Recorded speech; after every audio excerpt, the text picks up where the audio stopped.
Hi everyone, in today's video I'll be showing you how to delete all messages on Discord quickly and easily. Before I do begin, please don't forget to like and subscribe for more future tutorials like these, and with that being said, let's get right into the video. First things first, go to the Discord application and sign into your account.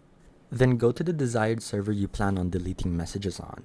Once here, you can go to the channel or message that you want to delete and simply hold down Shift on your keyboard. And while doing so, on the very right side of the message, you can see a delete icon. Simply click on the delete icon while you delete messages, and you'll now be able to delete messages very quickly. To delete messages all at once though, click on the channel you want to delete messages in and right click on it. And there should be a drop down menu that will show, and find the duplicate channel option and click on it. Choose a name for your channel, then click create channel.